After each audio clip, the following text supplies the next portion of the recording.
Hello everybody, welcome back to the channel. I have lots of things to show you today. I've decided to bring in some sewing and some costume design into my curriculum for specifically grade 8s. And it's going to happen next year, so I'm preparing some projects at the end of this year to bring in to be prepared. I got a grant and a little bit of money for some sewing machines and to start up my own little fab lab here at my school. So I thought cosplay seems to be very, very popular right now. So I came up with a couple of projects. This specifically, a wizard hat inspired by Gandalf from Lord of the Rings and a variety of other things. So I love the costume designs for Lord of the Rings and Star Wars and such. So I thought it'd be really, really quite cool. I found some sort of this charcoaly gray felt. It's about $12 a yard. And my advice is always buy more because I've already made a couple of mistakes in my design. And my prototypes that I always build for the students, so always buy more. It's approximately, I would say 1.5 yards. I would get about 2.5 yards, just in case your students do make a few mistakes and they'll have to restart and recut. The worst is, making mistakes, running out of fabric, and then running off to the store to get more, especially if it's inconvenient to get to the store. I'm going to bring you over to my cutting table in a couple of seconds and I'll show you the patterns. So the idea is that I provide all the patterns to my students. They'll learn how to cut, pin together, and then sew on the machines. So they don't have to worry about designing their own patterns and measuring their heads and such. So at first, at least, if they do really well on this, maybe I'll take them to the next step and start measuring and customizing some of their patterns. My advice is build these things a little bit bigger than they need. My big disappointment is I measured, the circumference of my head and tried to make sure that this hat fit myself. It's a bit tight. So I think it's because of the seam allowance that I didn't account for. And I find the cone, there's two pieces to the hat. One, it's the brim, and two, it's the cone. I think the important part is to make sure the cone fits rather than just the brim. So that's my little advice to you guys, is measure your head, add another inch, maybe even add 2 inches because of seam allowance and such. So if it's too big, not so bad. You could always adjust and you could always pin, you could always sew. But if it's too small, you can't make it any bigger. So I'm going to take you over to my table and I'm going to show you some patterns that I've developed and to show you exactly what I did. And because I don't want this to be a 45-minute film, I am going to skip towards a couple of pieces. I prepared a few things ahead of time, but I'll just explain to you what I did. You'll be able to follow along, I'm sure. So I'm going to show you two things right now. One, the inside of the brim is going to be lined with a little bit of foam. This sort of synthetic felt will give the brim a little bit more body, and you'll be able to have it sort of stand up by itself by the time it's finished. So the pattern for the circumference of the head, I just used this. I actually used wrapping paper, which I'm going to transfer to some Bristol board to make it really nice and stiff, and it'll last that much longer. So the circumference of the brim of the hat is about 20 inches.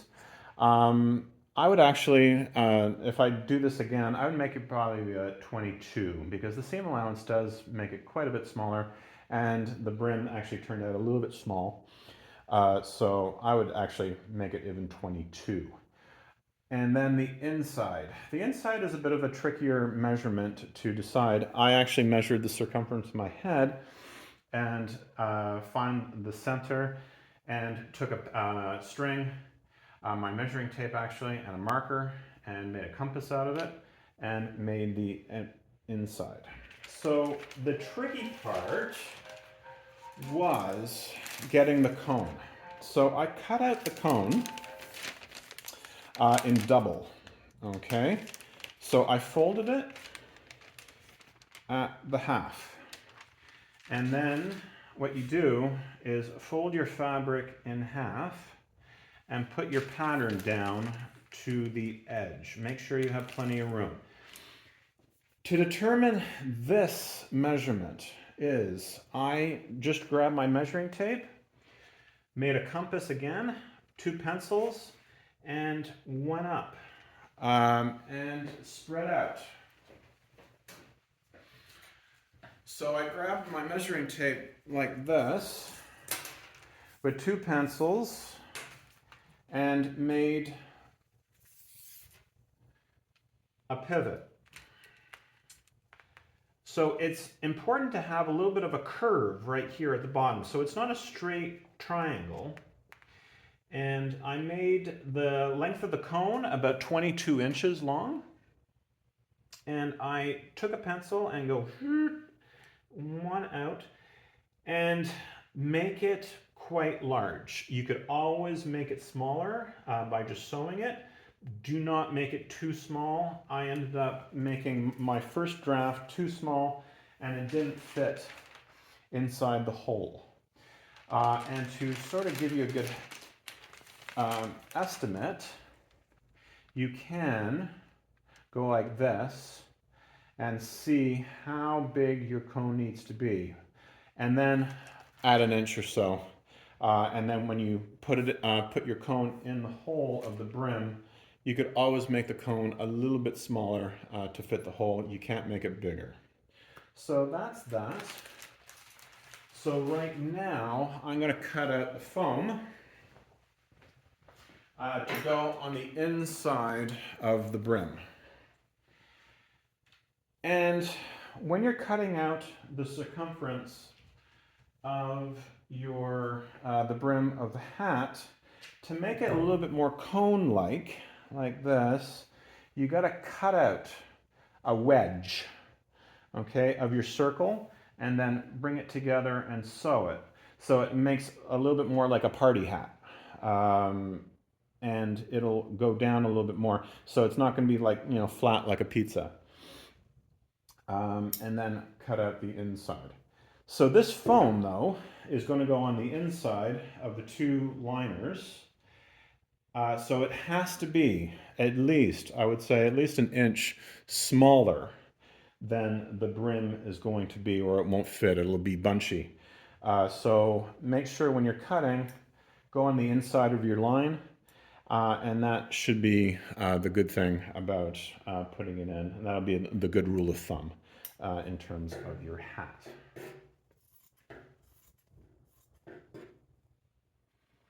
So like this, cut out the wedge. So such as that. So if you picture this being the gray fabric, all I did was sewed this liner together, okay, and it sort of makes a little cone, okay. So make sure that the shape of your hat goes a little bit down over, you know, your actor's eyes, maybe, so it doesn't flip around and flop around like it does right now. So it'll make give it a little bit more rigidity. So that's perfect. I'll take the foam back to my sewing machine and I'll show you what the next step is going to be. Okay, welcome back to the machine. So in terms of just the cone, you could see I just sewed the cone together, okay, end to end. And the tricky part was to make sure that it was, I'm going to say stuff like good side to good side, meaning that hems on the outside. So the good side of, say, the cone and the good side of the brim are touching, Okay, so it's not like, say, bad side, the good side, and so forth. So you're usually, a rule of thumb for a lot of these tips would be always good side to good side, and when you flip it upside down, it'll be all the seams are on the inside. Okay. So the next step, I would like to have a lining in my hat. So this is what this video actually stands out from the other videos that you might see. This is the hard part. So good side to good side. So the liner, the hat that you're going to have on the inside of your hat holding the stuffing needs to be inside out and not sewn up all the way. Okay, you need this hole because you're going to flip it inside out and right side in. Okay, so you need that hole, and then after that you might have to either stitch this up on the machine, or you might have to hand stitch it when you do this. So seams to seams, and pull it through.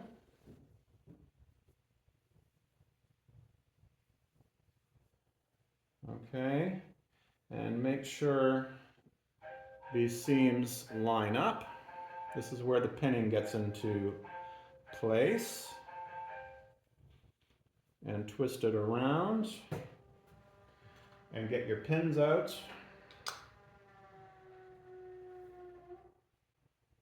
Right here. And you're going to pin both of your, pin the brim together, good side to good side. So you're going to watch me do a little bit of pinning. So again, both cones slip inside each other, good side to good side. Because when you're finished sewing the whole rim together, you're going to flip it inside out, or right side in. Okay, that looks pretty good. So I'm going to put this through the machine.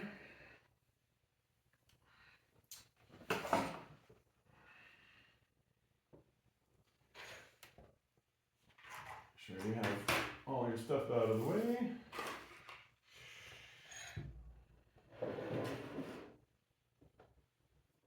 And I don't know about you, but I love operating sewing machines. I did a lot of costume design in theater school. And I got quite good at it. So it does take a little bit of practice. Watch a few videos.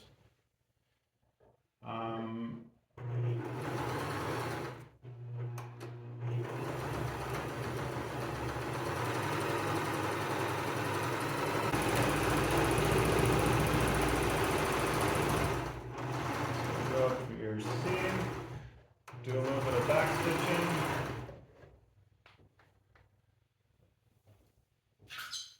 And bring up your machine. And snip your threads. And because you left the liner open, we're just going to flip it upside down, or inside out, I should say. So the liner will go on the inside, and you'll have a really nice seam, completely hidden. So you don't have that fringe. Some of the other versions I found online where the cone part had the fringe on the inside of your hat. So I really wanted a more of a clean line. So doing it this way, you'll have an easier time. So you might be able to see it better on my top view when I bring it inside. So this is where the tricky parts are. The tricky part's going to be. is you're gonna, so it's now it's inside out, okay? You bring it,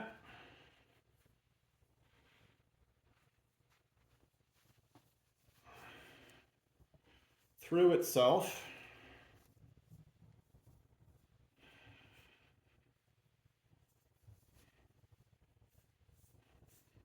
and spread it out like a big circle. And now you have the top of the cone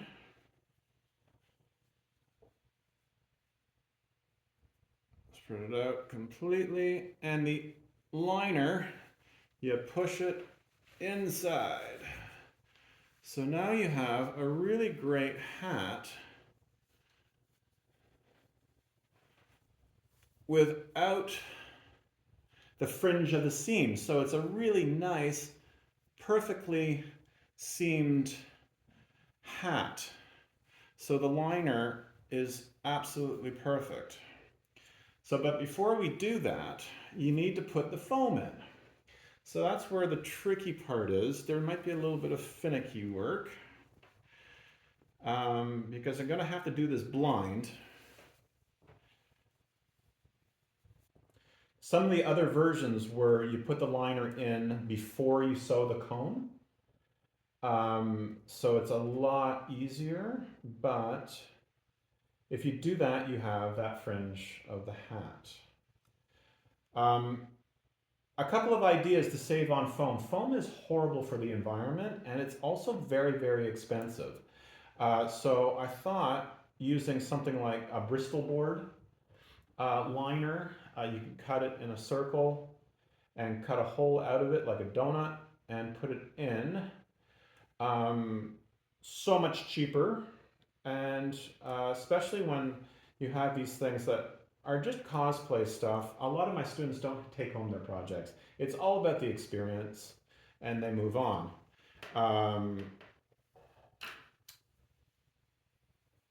So if you're not into spending a lot of money on their projects, that might be a really cool solution to buying all this expensive foam.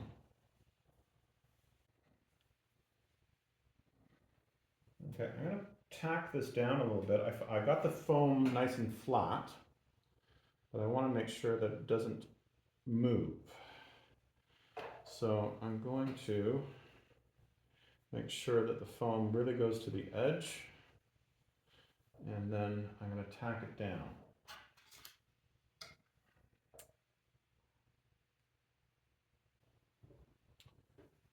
Okay, so I think I'm going to sew it all down the way it is now on the outside. This is where you can have accent colors thread. I usually just use black. It looks cleaner on every sort of material.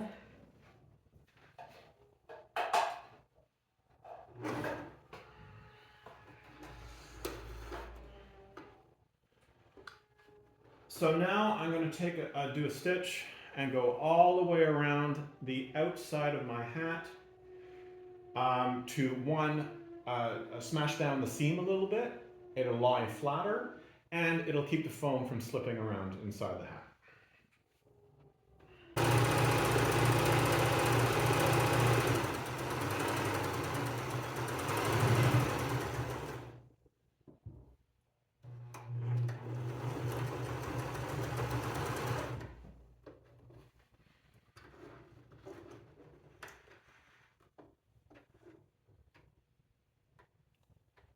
Okay, nice and nice thread. So, as I said, doing a nice stitch all the way around the rim will flatten out the rim, stiffen it up a little bit, and it'll lie more flat. So, not so bad. It'll give it a little bit of a strength as well. So, now, final step in our wizard hat.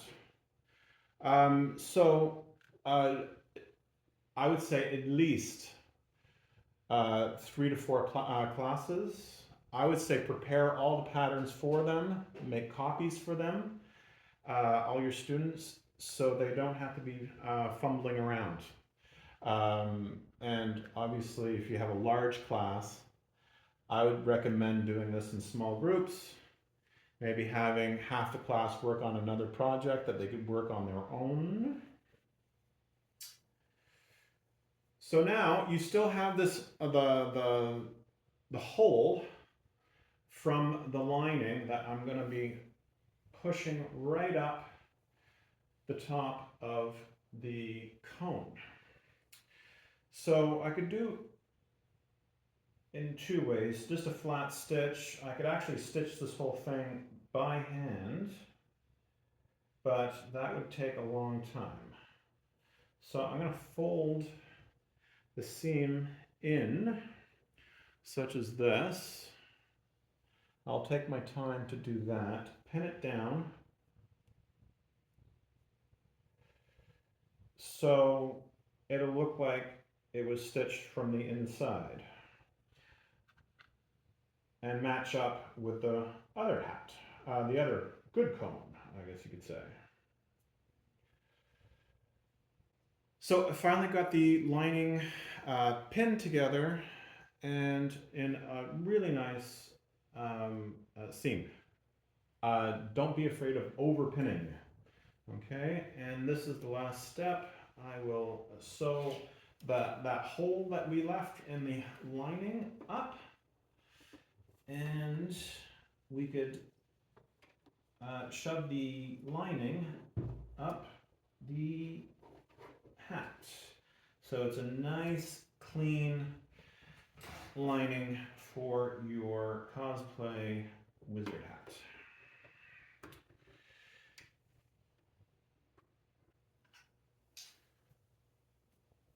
And this is the lining. I am pushing it back up.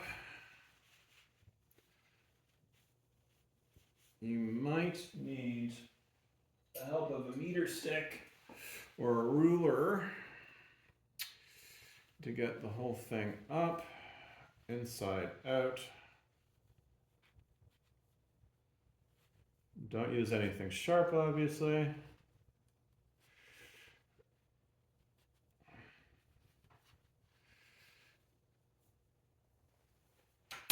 And you have the nice lining of a wizard hat. So no stitches, no inside, no foam sticking out, and it is put together and it almost holds up on its own. So another tip, if you do want a wizard hat that keeps its shape, you could stuff the cone. I was thinking the foam that I showed you, but it's very, very expensive. So I was thinking balled up newspaper might do the trick. And then you have to, if you keep, remember the inside of the donut that you cut away?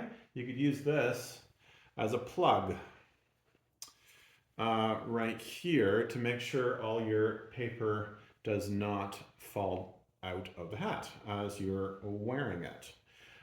So very happy with something like this. It does work out great.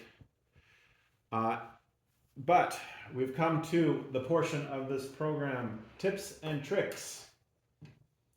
This is a very difficult project, especially with the lining. I really wanted to challenge myself as a teacher, but it didn't need to have that inside lining giving you that fantastic edge, okay? A lot of your students probably wouldn't know the difference. So this really added a lot of difficulty to the project, so you could simplify it, okay? Especially if you're working with 12, 13-year-olds that have never done any of this before. Again, this whole project could be done with a hot glue gun, okay? The felt is very gluable, okay? Or you can hand stitch, which takes a long time though, so you gotta make sure that your students have attention spans, okay? Or they don't get frustrated.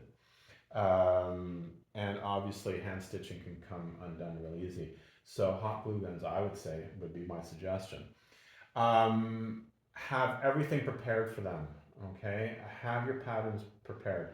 This, a little honesty, this is like three days worth of prototyping and figuring out about patterns, sizes, and things that you guys can do, okay?